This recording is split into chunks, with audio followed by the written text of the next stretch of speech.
The Old Testament shares terms and ideas with the ancient Near Eastern pagans. Again, we talked a little bit about this last week. This should not be a surprise because there are similarities between the conception of how the world that we experience was made that are shared with Israel's neighbors.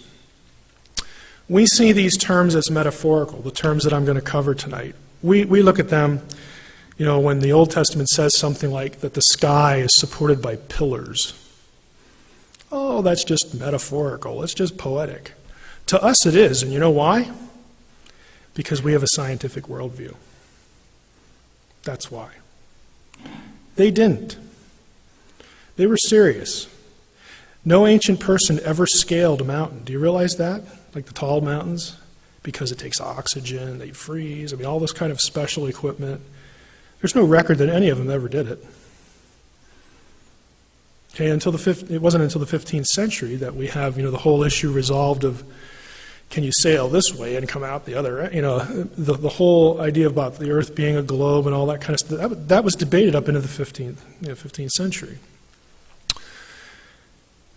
We look at that and go, oh, you know, it's just poetic. It is to us. But what I'm going to say is, again, back to my introduction, if you take it literally, you have to give them the benefit of the doubt. They were serious about it. All these concepts and even some of the terms are part of ancient Near Eastern cosmology. In other words, what I'll show you tonight, the division of the world, what the world looks like in Israelite cosmology, you can find the same descriptions anywhere else. Egypt, Mesopotamia, you know, ancient Syria, the Hittites, whatever. Because this was a common worldview. Now, if we say that Israel knew better through special divine revelation, then we have a problem. Then we have to say that the literature of the pagans, I mean, somehow they knew too. Did God speak to them? Where'd they get that information? I really don't want pagan literature to be in any way even looking inspired. Okay, that's just that opens a real can of worms for inspiration.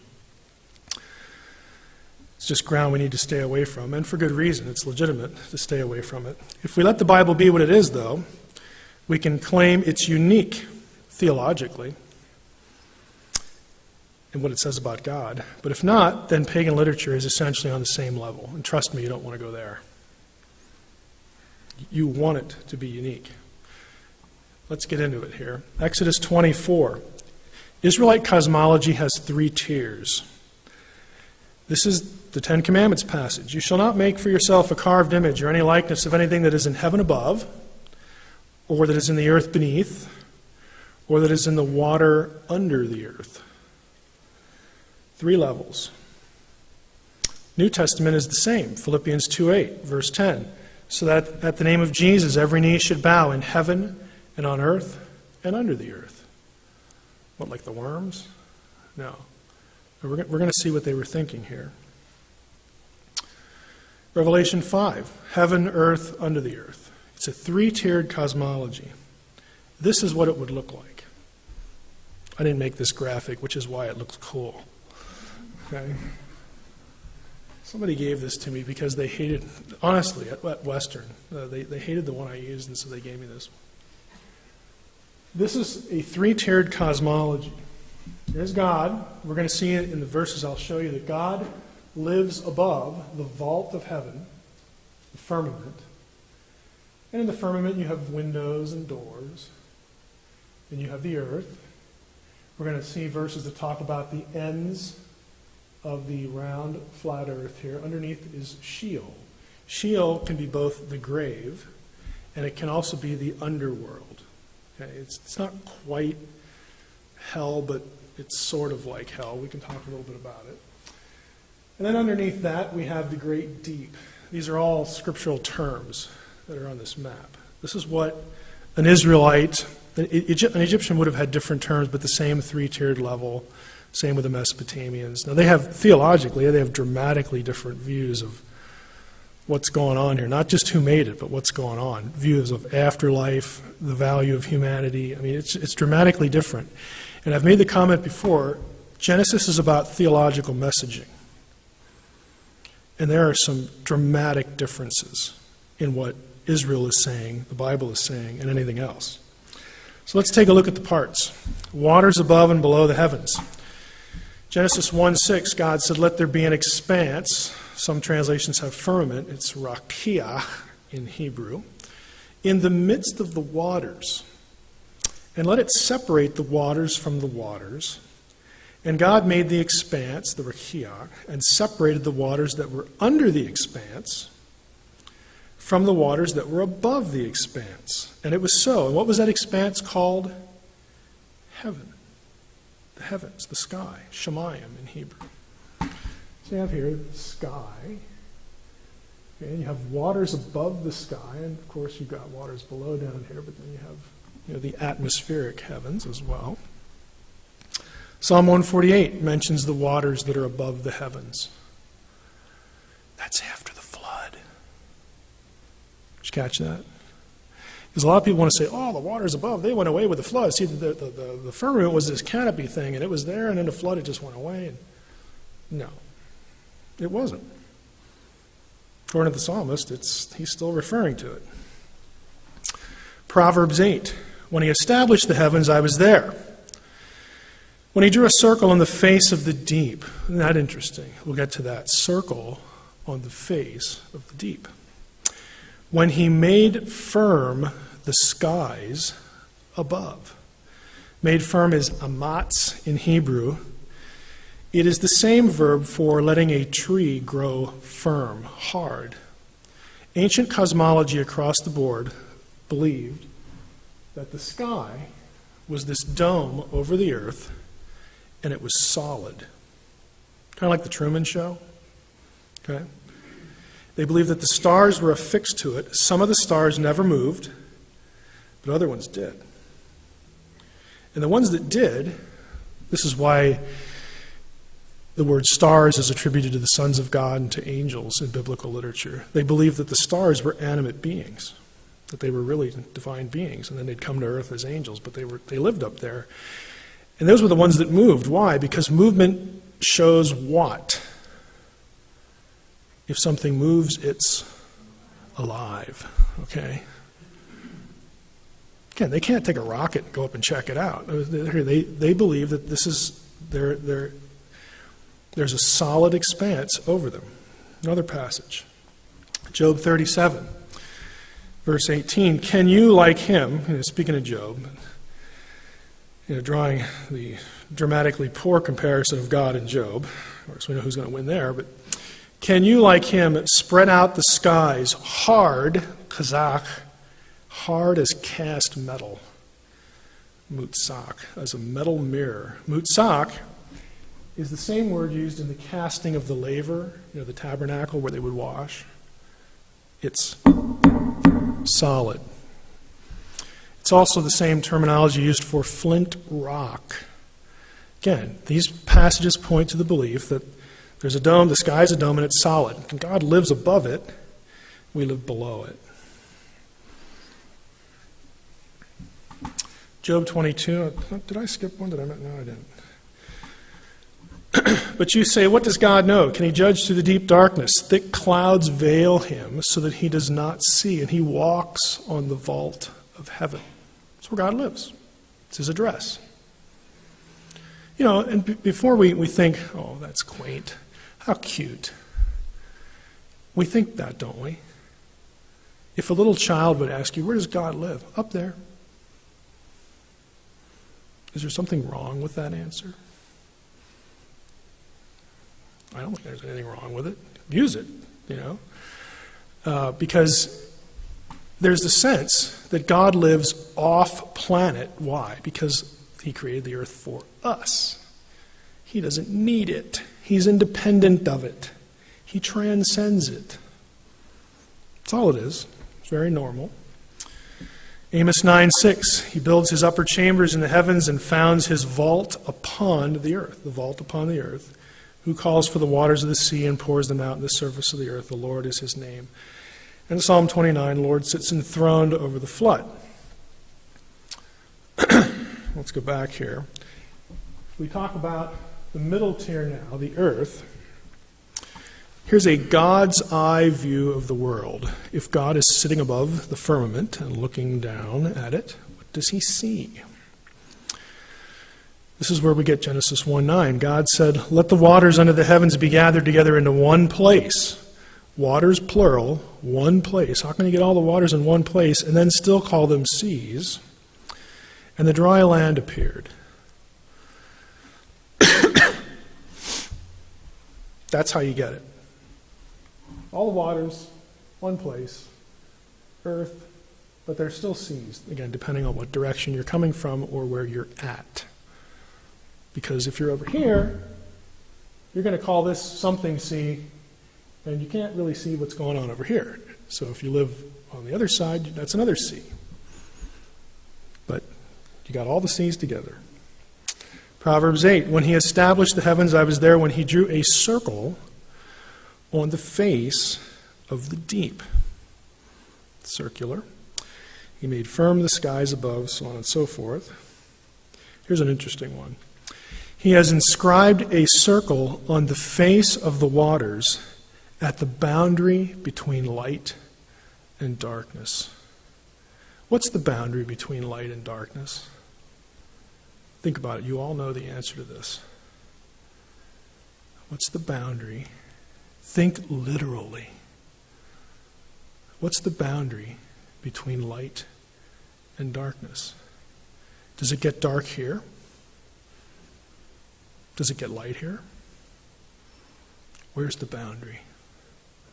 The horizon. That's the boundary between light and darkness. If this is your view of the world, your horizon is right here. That's where the firmament ends and it meets. It's stopping the waters from going any further. And it goes all the way around, the whole thing. Because if you're on a circular earth, everywhere you look, there's a horizon. The place where light and dark meet. Again, I told you I'm going to be a flaming literalist tonight. I'm going to say that I'm going to take them absolutely at their word. Vault of the heavens, pillars and mountains. The pillars of heaven tremble and are astounded at his rebuke. Oh, that's just metaphor and poetry. Yeah, yes, it is. If you ask them, it's like, well, there's that big mountain thing. I mean, that's holding up the sky. Duh. If you don't believe it, go find. I mean, how are you going to find out any different? Obviously we can, but the means to do that isn't with them. 2 Samuel 28, the earth reeled and rocked, the foundations of the heavens trembled and quaked because God was angry. Windows and doors, and that day all the fountains of the great deep burst forth, and the windows of the heavens were opened. The fountains of the deep and the windows of the heavens were closed. Psalm 78, yet he commanded the skies above and opened the doors of heaven. Again, familiar phrases. Pillars under the earth, supporting the earth. Again, look at the language. For the pillars of the earth are the Lord's, and on them he has set the world. You betcha. It's not Marduk. It's not that silly Ta in Egypt. It's Yahweh who did that. Isn't that amazing? I mean, an Israelite would want you to marvel. He would think you're insane if you didn't. Either that or a pagan. Job 38:4. Where were you when I laid the foundation of the earth? On what were its bases sunk? Or who laid its cornerstone? He set the earth on its foundations so that it should never be moved. To him who spread out the earth above the waters. Again, think of the circle with the earth in the middle. For his steadfast love endures forever. Now, that is a very brief overview of Old Testament cosmology. And I'm coming back to this slide, but I think I'd kind of like to go back to, well, some of us won't have the context for it. Let's just end here. There is a passage, if any of you bring it up in Q&A, I have more slides about it, but I'm going to end here, that relates to cosmology that might have popped in your head as far as a question. dealing with the Earth's shape, as it will. But the message I want you to take away again is Genesis is about theological messaging. Just like with our illustration, we spent a long time leading up to the cosmology slides, the conversation between the 6-year-old and the scientist. When you accept the way that the critic frames the debate, you're not going to get very far. If you remember the conversation, the 6-year-old. God made my baby brother. And the scientist says, no, he didn't. Your mommy and daddy did. I asked you who was right. And we said, they're both right. Then I asked you who was wrong. And we said, they're both wrong. But we can parse that because we separate mentally the truth claim, the message, the assertion, the truth assertion being put out, and we immediately contextualize the person's worldview, and even if it's flawed like the 6-year-old's was, her point is still correct. And if we look at Genesis this way, it doesn't matter that Genesis is, and the rest of the Bible is littered with this kind of cosmological language because God didn't bother to change the culture. He could have if he wanted to. He didn't care. If he had cared, he would have done it. The only other conclusion is that he couldn't, and then you have a problem with omnipotence. Okay? God doesn't care. I'm coming to these people at this time, in this place. It's second millennium BC. They don't know it's BC yet because Jesus doesn't come. But it's a long time, okay, way, way, way, way back. And I'm going to give them a message, and they're going to do the best they can under my influence to express it. I'm going to watch as they write. If they goof up, I'm going to send somebody along. Yeah, go fix that. If they didn't quite get it right, somebody will come along and clean that up a little bit. When it gets done with the process, God can look at this thing we call the Bible and say, good job. It's pretty good. I'm satisfied with that. But all of that content is fixed in a particular worldview that we don't have. Okay, we have to let it be what it is. And let God's decision to do it that way settle with us. And my challenge to you is try it. Okay, if you do that, you don't need to justify it to science. They need to justify why they're criticizing it for not being what it was never intended to be. And that would be an interesting conversation. Don't accept that the way they articulate the debate. All right, that's where I'll end that. So, clearly, Dr. Michael Heiser fully acknowledges that the Bible absolutely argues in favor of a still flat circular earth with a dome over it. I mean, let that sink in, guys. Go read this guy's bio. A Semitic language expert acknowledges that the Hebrews had the same cosmology as the ancient Near East, which was just the same way it's depicted in the Logos Bible software picture. Now, all the stuff that I've been referring to in this broadcast so far came as a result of me trying to confirm that Logos actually made that picture, because I've used that picture quite a bit, and people get creative with Photoshop sometimes, so I wanted to make sure that was a legitimate image created by Logos Bible software, which is a highly respected Bible tool software program.